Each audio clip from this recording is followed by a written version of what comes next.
le Rasengan Uzuiko à puissance maximale. Et il se fait carrément déchiqueter, mais what the fuck. Et là on a ce connard de Kawaki. Il y a un seul Otsutsuki qui pourrait être à l'origine des informations que Boruto possède. Bonjour à tous, j'espère que vous allez bien. Aujourd'hui on va faire la review du chapitre 12 de Boruto Double Vortex. Boruto et Sarada versus Hidari, le Rasengan Uzuiko, Jura qui nous montre des nouvelles techniques et Kawaki qui a fait une dinguerie sans le savoir. Il y a pas mal de choses à analyser et à la fin de la vidéo, je donnerai mes théories sur qui est l'informateur de Boruto. Donc le chapitre commence, on a le charisme de Boruto qui en impose vraiment face à Hidari. C'est une dinguerie comment ce personnage est trop charismatique. Regardez sa pose, vraiment c'est un homme. On dirait même pas qu'il a 16 ans, enfin je sais même pas quel âge il a, mais il a tellement un charisme de fou. Son flow, je suis désolé, mais il rivalise avec Madara. Donc on a direct le combat qui commence, Hidari qui attaque Boruto, Boruto qui dégaine hyper rapidement son katana, c'était masterclass. Ensuite il nous fait un petit futon, histoire d'envoyer Sasuke un peu plus loin, et Sasuke se téléporte dans les marques de griffes. Kawaki et Delta qui ont senti la présence de Boruto, ils vont vouloir aller le chercher. Kawaki insulte Boruto, tellement que Boruto a un charisme de fou, Kawaki il ne peut plus le contrôler. Kawaki il n'a plus du tout le pouvoir sur Boruto, il l'a jamais vraiment eu, mais là Kawaki c'est carrément le chien de Boruto, et je le dis quasiment dans toutes mes reviews, j'ai l'impression de me répéter, mais Boruto il domine complètement Kawaki, au point où Kawaki l'insulte. Konohamaru il est encore pris dans l'omnipotence d'Eida, donc il pense que Boruto c'est un traître, mais on va voir par la suite que ça ne va pas le déranger, il va très vite se ranger dans le camp de Boruto, en même temps ils sont face au Shinju, il n'a pas d'autre choix. Et ce qui m'a fumé dans ce chapitre, c'est Boruto qui va donner des ordres à un Jonin de Konoha, carrément le mec il a dit comment oses-tu, il y a un traître de Konoha qui vient de donner des ordres, mais t'es qui? Bah là c'est Boruto, et comme il a un charisme de fou, et bah le gars il va obéir à ses ordres. Et là retenez bien cette page parce que vous allez voir, on a Sumire qui fait la remarque que Hidari préfère s'attaquer à Sarada, donc ça c'est parce que la cible de Hidari c'est Sarada, mais sur la cover on a vu que c'est Sumire qui a été mis en avant, sauf que dans ce chapitre il n'y a qu'une seule page où on voit Sumire parler, c'est vraiment une dinguerie. Elle est sur la cover mais on la voit qu'ici, donc retenez bien cette page, c'est la seule fois où on va voir Sumire, je comprends pas ça. Donc Sarada et Konohamaru ils vont essayer de comprendre qui est Hidari, d'où il vient, ils vont comprendre que c'est arrivé la même chose à Moegi. Boruto va leur expliquer que Hidari c'était Sasuke qui s'est donc transformé. Sarada est un peu choquée mais pas tant que ça, elle prend conscience de la situation et elle fait confiance à Boruto qui lui dit qu'il y a un moyen de sauver Sasuke. Et regardez le regard de Boruto quand elle parle à Konohamaru, franchement ce mec il domine tout le monde, il a même pas un regard de compassion ou quoi, il n'a même pas un regard bienveillant. Voilà, et là comme au tout début de Double Vortex on a des Shinju qui refont surface à Konoha, donc une nouvelle invasion mais que Boruto il va très vite maîtriser comme on peut voir là. Il dégaine son sabre, il saute par dessus, il découpe en deux, c'était magnifique. J'ai vraiment trop hâte que l'anime sorte pour qu'on voie un peu cette chorégraphie incroyable. Même Sarada va s'y mettre un petit coup de pied et Hidari il va surgir pour attraper du coup Sarada, il va essayer de la manger du coup avec sa technique Mokuton là. Boruto va lancer un shuriken et il va faire l'Irashin, donc ça nous montre bien que Boruto pour utiliser la technique de l'Irashin il doit quand même imposer un saut quelque part, donc là il a dû imposer sa balise sur le shuriken, ensuite il s'est téléporté dans le dos et il va placer un Rasengan sur Hidari. Quelle dinguerie, carrément ça va broyer le corps d'Hidari, il ne va rien comprendre, il va se téléporter instant, il ne veut pas se prendre plus de dégâts. Et ce que j'ai trouvé incroyable c'est que regardez l'endroit où il s'est téléporté, c'est l'endroit où il y a le cube où on a découvert les Shinju, on voit qu'il y a un arbre divin qui va s'attacher à Sasuke et qui va le régénérer, donc les Shinju peuvent bien se régénérer à l'aide de l'arbre divin qui se trouve dans leur dimension. Je trouve ça assez stylé et en même temps ça fait une petite pause dans le combat, je trouve ça très sympa. Mais bon, juste après il fait directement resurface, regardez le nombre de griffes qu'il a posé, il peut clairement surprendre son adversaire, il peut se téléporter de partout. Là vraiment Hidari c'est une vraie menace, il peut vraiment se téléporter partout et faire du mal à tout le monde. Boruto annonce à Sarada qu'il va utiliser son nouveau Rasengan, le Rasengan Uzuiko à puissance maximale, il veut le tuer en un coup. Et vraiment il y a trop de flow sur cette page encore une fois, puissance maximale, déjà qu'on a vu sur Code que le Rasengan Uzuiko il a fait vraiment très mal, alors là il veut l'utiliser à puissance maximale, c'est une dinguerie. Donc voilà, il nous réexplique un peu comment ça marche, carrément le mec il utilise le chakra de toute la planète, on se rend pas compte de la dinguerie, c'est plus Boruto Uzumaki, c'est Boruto Otsutsuki les gars, il a vraiment un pouvoir divin, il contrôle le chakra de la planète entière, mais comment est-ce possible? Carrément il va nous dire que la puissance de Uzuiko est infinie. À quel moment ce mec a acquis une puissance pareille? Il peut vaincre tous les ennemis, il y a personne qui peut lui résister. Je trouve ça un peu bizarre parce que normalement il faut toujours des antagonistes qui sont plus forts que les protagonistes, sauf que là c'est le protagoniste qui est plus fort que les antagonistes. J'ai un problème dans le scénario là. Sa technique elle est quand même cheatée, donc heureusement qu'il y a un temps d'attente avant de l'exécuter. Il doit quand même se préparer, donc Konohamaru et Sarada vont faire gagner du temps. Konohamaru qui va réutiliser sa technique du Rasengan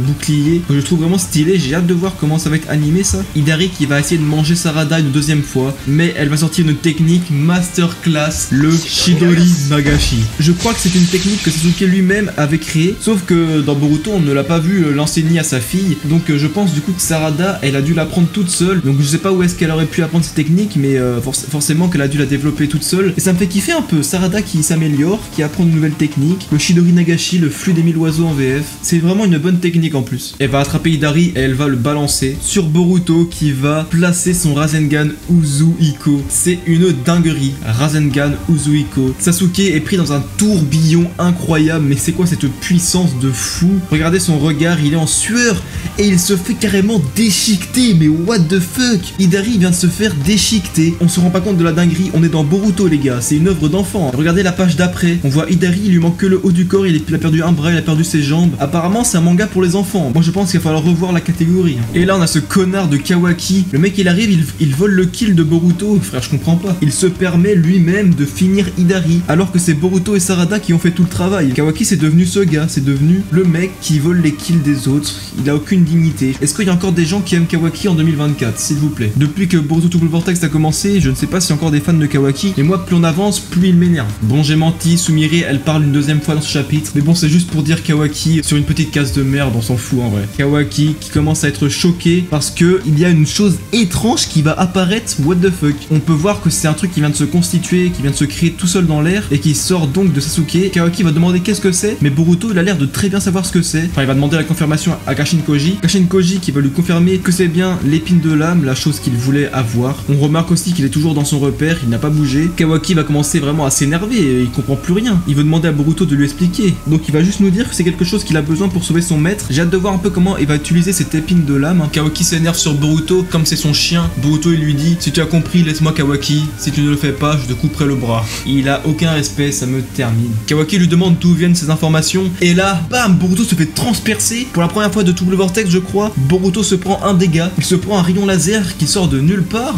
on sait même pas d'où il vient. Au début je pensais que c'était Delta parce qu'elle pouvait faire des rayons laser avec ses yeux, mais en fait non, c'est carrément Jura qui fait ça alors qu'il n'est même pas à Konoha. Il a les mains dans les poches, il est à je sais pas combien de kilomètres de Konoha et il a touché Boruto, mais c'est what the fuck? C'est quoi ce sniper de zinzin? Ensuite on peut voir qu'il active une technique avec son Rinnegan, donc est-ce que son Rinnegan c'est une vraie technique? Est-ce que c'est un vrai Rinnegan ou alors est-ce que c'est les Rinnegan, enfin le faux Rinnegan entre guillemets des réincarnés sous Edo Tensei? Je ne sais pas, mais en tout cas on peut voir qu'il active son Rinnegan et qu'ensuite l'épine de je sais pas quoi là, la fleur qui est tombée de Sasuke, elle va se faire attraper, un peu comme le pouvoir de Pain. Enfin j'ai l'impression que c'est vraiment le même pouvoir que le Shinra Tensei de Pain, parce que Pain il pouvait attraper les objets par télékinésie et aussi les repousser. Et là j'ai l'impression que Jura utilise la même technique, il attrape la fleur. Sarada elle essaye de le récupérer parce que bien évidemment elle sait que Boruto en a besoin pour sauver son père, mais rien à faire, le truc s'envole et c'est Jura qui l'attrape. Boruto a échoué à sa mission, Jura est vraiment trop puissant. Je me demande ce qu'il va faire du coup avec l'épine de l'âme de Sasuke. Boruto est maintenant un véritable ennemi pour Jura, il a carrément décidé qu'il allait le tuer. C'est sur ça que le chapitre s'arrête, c'est une masterclass vraiment. Je comprends toujours pas pourquoi la cover ils ont mis Sumire dessus, mais on l'a vu que 2 fois, vraiment je comprends pas. Par contre trop le somme pour Boruto qui n'a pas réussi à récupérer l'épine de l'âme de Sasuke. Par contre on a vu qu'ils ont réussi à le vaincre, ça fait déjà un Shinju en moins. Est-ce que Jura va le ressusciter? Est-ce qu'il ne va pas le faire? Est-ce que Boruto va retrouver Jura et ils vont s'affronter et il va récupérer l'épine de l'âme? Je ne sais pas,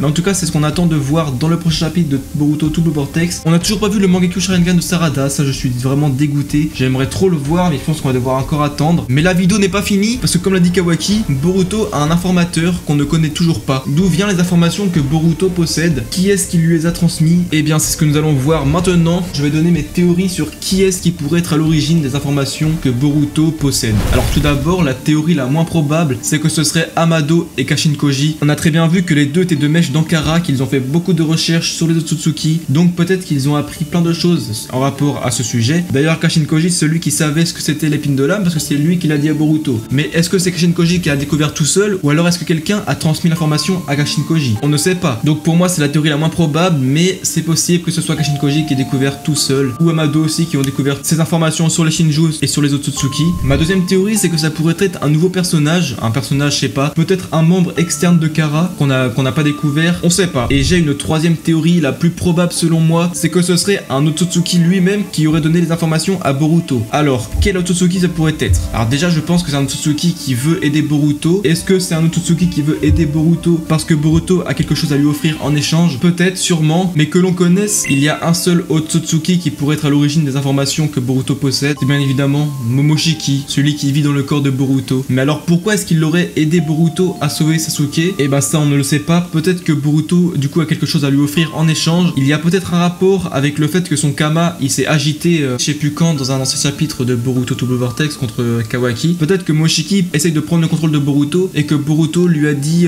peut-être que je te donnerai le contrôle de mon corps si tu me donnes des informations sur les Shinju. On sait pas, mais je pense que Boruto n'est pas bête, il ne ferait pas ça. Au pire il fait ça, mais il a un plan pour battre Momoshiki avant qu'il ne s'empare de son corps. Il n'y a que 4 personnes qui pourraient être à l'origine des informations que Boruto possède, Kashin-Koji et Amado, les deux sont un peu reliés. Ou alors ça serait un nouveau personnage, peut-être un externe de Kara, ou un nouveau Otsutsuki. Ou alors ça serait Momoshiki lui-même qui aurait aidé Boruto, parce que Boruto lui promet quelque chose en échange, on sait pas. Mais je viens de penser à un autre personnage qui pourrait être à l'origine des informations que Boruto possède, ça serait Code, et oui, pourquoi pas. On sait que Code a un lien très fort avec les Shinju, c'est sûrement lui qui les a créés, mais alors je vois pas l'intérêt que Code aurait eu à donner des informations à Boruto, surtout c'est pour sauver Sasuke, hein. Donc soit, comme je dis tout à l'heure, Boruto a quelque chose à offrir à Code en échange de ces informations, soit Boruto il a utilisé un genjutsu ou une technique pour lire dans le cerveau de Code et apprendre des choses. En fait, il y a tellement de moyens d'apprendre des choses dans l'univers de Boruto qu'on ne peut pas être sûr de la théorie. Mais voilà, c'était mes théories sur qui peut être l'informateur de Boruto, parce qu'il connaît vraiment beaucoup de choses et ça nous intrigue.